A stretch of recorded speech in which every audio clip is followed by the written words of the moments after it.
Well, hello. How's it Hi, going? I'm good. How are you? Good, good. I have to say, congratulations on all of your success with the pit and also theater. You're all over the place right now. I'm running around. I'm about to leave this and hop on a plane to go back to New York to keep doing the play that I'm doing, just hopping around wherever I'm needed. You come from an acting family. Did they encourage you to, be in entertainment or? They, it's funny, whenever anyone asks them about it, they were like, we're not going to push this because we know, they were like, we wouldn't wish this upon anyone, the instability of this life. But they were like, but if our kids want to do this, then we're not going to stand in their way. And I think it kind of just came about very naturally. And yeah, so my parents were always very supportive, and they knew, they were like, this is going to be hard. And we were under no guise that it was going to be some like, oh, you just success and you just keep on going. They're like, this is going to be a thing that you really have to love, and you really have to want to do this and work hard at it. And really grateful that they kind of instilled that in me and my brother. And so we've like seen all sides of it, and now like the really beautiful success moments are really all that much more special, and we cherish them a lot because we know that that's not always the case. Yeah, I'm sure you saw the grind growing up and yeah, Especially if coming from theater actors, it's like theater is it's a grueling process. totally different Yeah. experience, totally different schedule. Yes, very different. I was wondering, what was the experience sharing the stage with your dad? Oh, it's such a dream come true. I mean, growing up, I got to see him on stage and see everyone like witness what a genius he is. Like, I mean, I'm biased, but I'm also not. I think he's just an incredible performer. And so growing up, I got to see him craft such like incredible performances and view him as like, oh, my dad, but also when he's on stage, he's this giant. And so getting to do it with him and be up on that stage with him was like, oh my God, like I maybe I like deserve to be here too. And like we get to share that together is like so beautiful, especially since like that's been history and like, the kind of quote unquote American dream of like, oh, one day I hope to like get there. And the fact that he can like share that with his children now, I think is just so, so beautiful. Truly. And now you have the pit, which is an insane success. I mean, did you hear about those numbers? 10 million people watching per episode?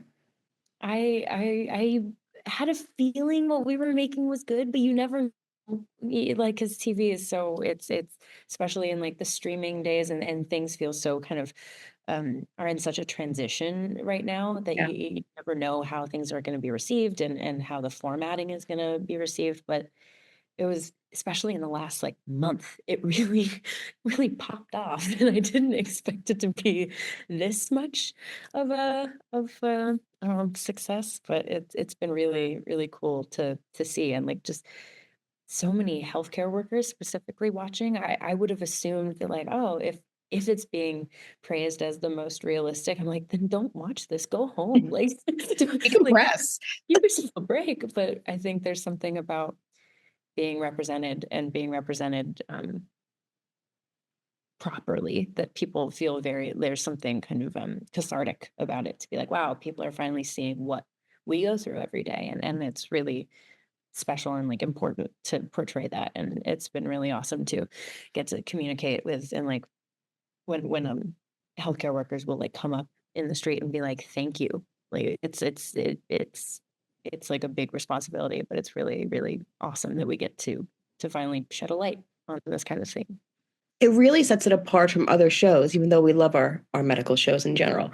But it really does because it is authentic, and people are saying like, yeah, this is the most authentic a medical drama has come to, showing what the day-to-day experience is. And Mhm. I think that's why it's resonating with people that are not healthcare workers too, because they want to Yeah. see what's going on. No, I think it's a cool kind of commentary on, and just look at how audiences right now, I think, are craving truth and like Mhm. reality. Even though like the reality can be so daunting and is like we look to art to escape, but we also look to art to reflect our current lives and the world that we live in. And I think there's kind of a hunger for like, I want to see what the world is right now. I want to see how it is. And yeah, I think people are really responding to it in such a visceral way because it's like, oh, I'm finally seeing like what is happening in the world right now, in our country, in our healthcare system. Especially when you have like certain people wiping off, information from the CDC, and we're in such a level of disinformation right now. This show is really refreshing. Mm. Yeah, I feel very grateful that we have doctors and nurses on set with us all day, every day, so that we always have these constant resources to try and make it as realistic and truthful as possible and factual. And I think that they are just can't thank them enough. They're the whole reason why this show exists and why it is the success that it is. Because they've really made it look like the way the healthcare system looks right now. Yeah, I mean, not only is the writing fantastic, but just the energy of the show. It's so fast paced. It's so intense. I mean, I was one of the later watchers, so by the time I got around to watching it, like I think 5 episodes had already dropped on streaming. So I watched it in the span of a night. The first 5 episodes, it was wild. And this is a funny show to binge. When people tell me they watched like 10 episodes straight, I'm like, are you okay? Yeah. That doesn't seem healthy. It's because it's very intense. But yeah, when we're shooting it, it feels just as fast paced as it does when you're watching because it is like go go go. We don't. It's not. It's a very different process than what a lot of us actors are used to because doing big lighting setups. All the lighting is built into the set. It's like we rehearse, we drill the medical scenes, and then we just immediately roll into filming. And it makes it feel very like nonstop. It feels like theater too, because if you mess up, you just keep going. Like we're not going to stop and restart. We're just going to keep going because it's so technical and so specific. We just have to keep rolling with the punches. And Noah kind of primed us for that from the beginning. Like he told us all like we are a group of players. This is basically like a theater company and we're here to be an ensemble. And if one person drops a line, you just pick it up right away. Like it's very it gives you a chance as an actor to be very generous and like listening and making sure we're all very much locked into the thing. I had that same thought too when I was watching the pilot, and I was, you know, just watching the pilot, taking it in, and I was like, is that a oneer? Are they doing a oneer right now? A lot of it is, yeah.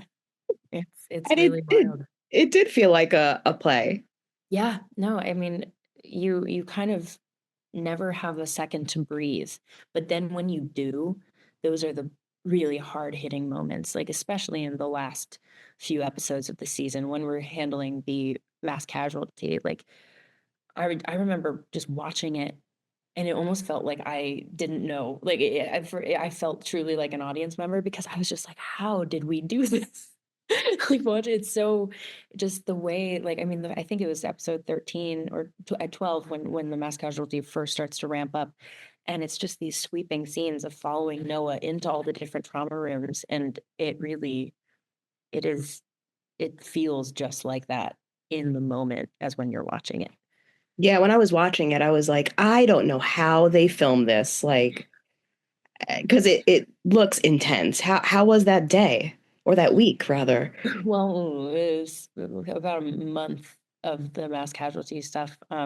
It was it was intense. I think, we talk about this a lot as actors when you're doing anything intense, like your body doesn't know that you're acting. So it definitely affects you. And obviously we're doing nothing anywhere near what actual healthcare professionals are doing and saving lives every day. But being in that kind of zone and also doing it for long stretches of the day to like hone in on one traumatic scene it definitely takes its toll and I think everyone on set especially when we're dealing with I mean like when we deal with the child who drowns in episode 8 like that's a heavy episode, and you could kind of feel the energy in the crew and in the actors, everyone just being like, "Ooh, this is hard," and like this is heavy subject matter, and like how we're and checking in with each other, and like, oh, mental health is really important and stuff like this as well. Like we need to make sure we're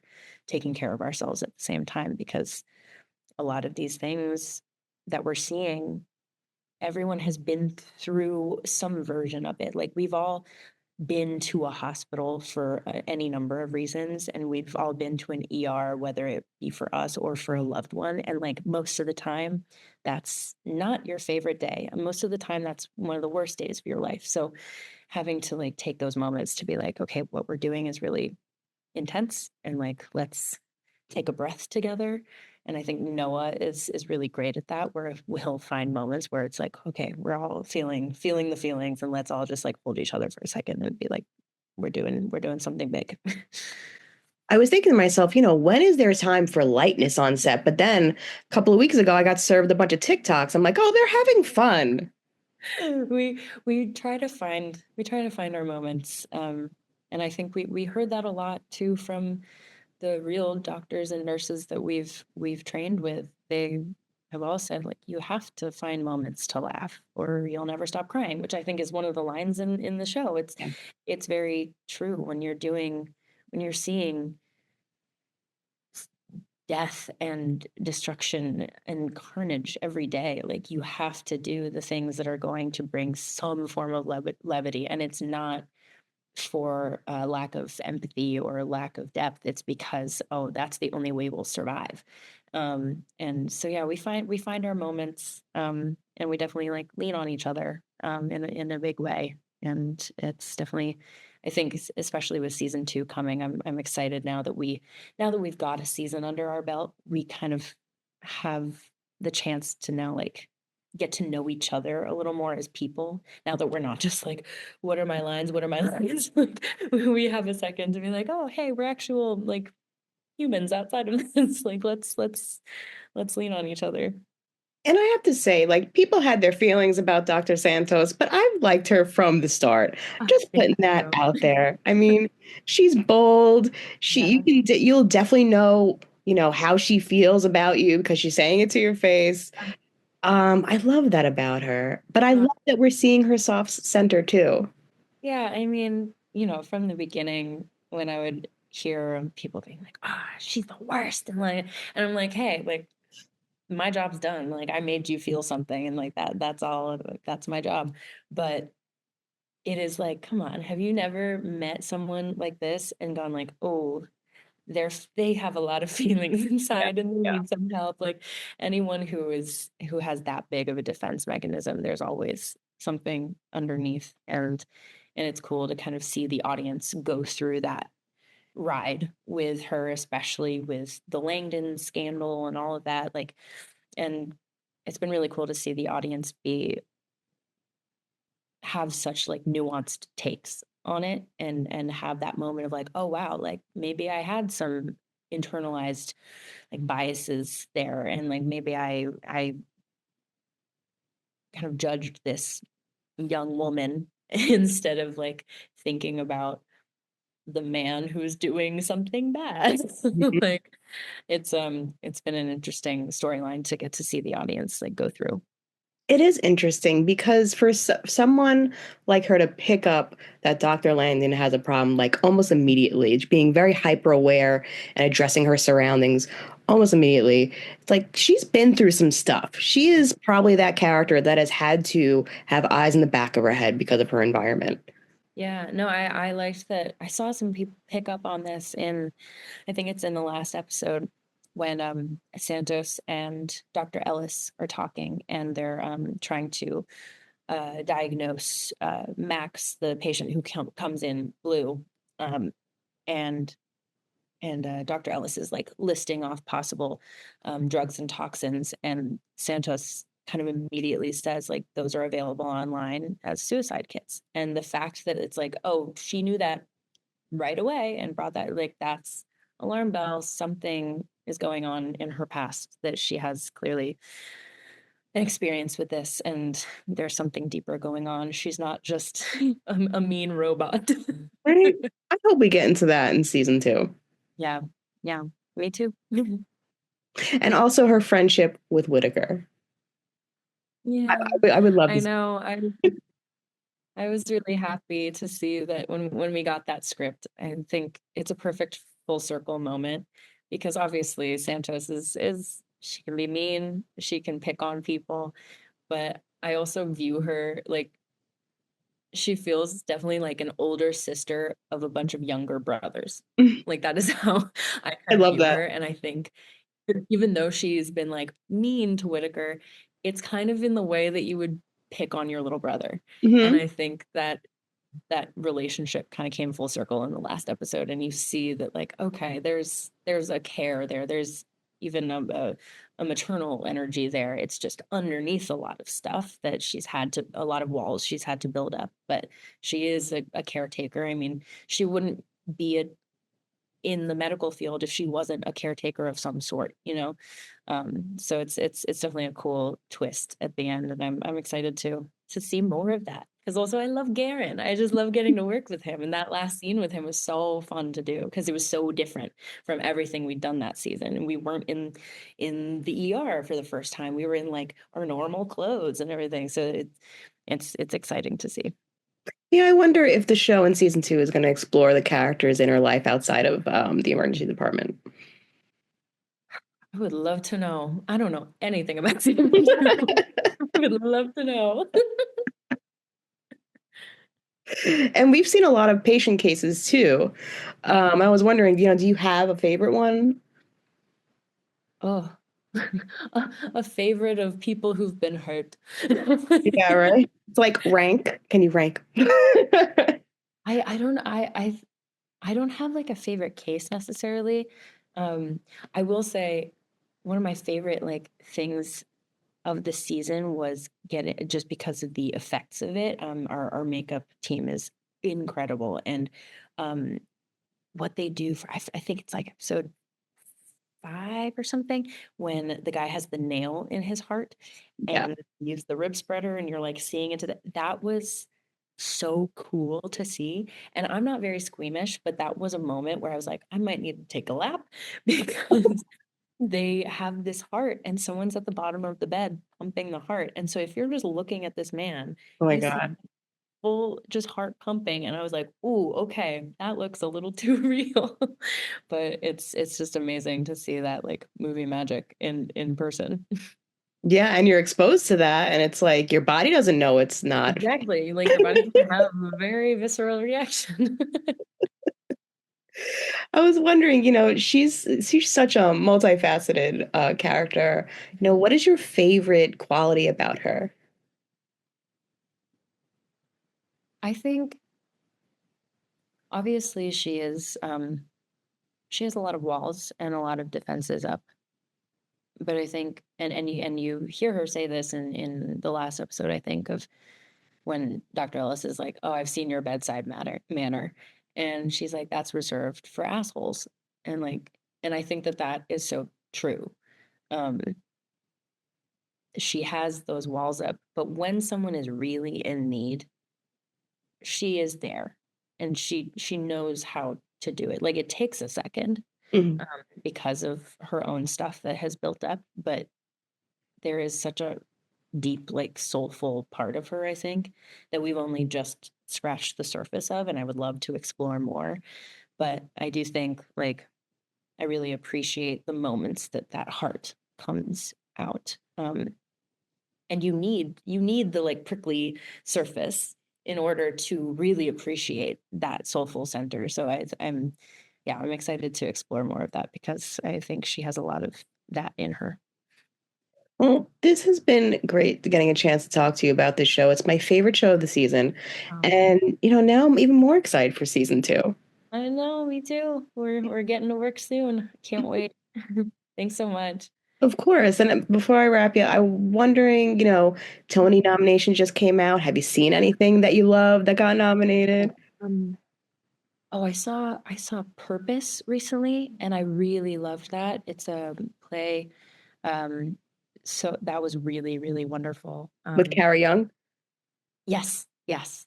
So wonderful. That was a really, really good one. And this one isn't Broadway, but I did get to see A Streetcar Named Desire with Paul Mescal, and it was incredible. So, so good. Patsy Farron is, I think, one of the best actors I've ever seen in my life. She's incredible. But yeah. Well, thank you so much. Thank you. Have a good And good one. luck with All Nighter. Oh, thank you so much. I'm so excited. Have a good one. You too. Flight.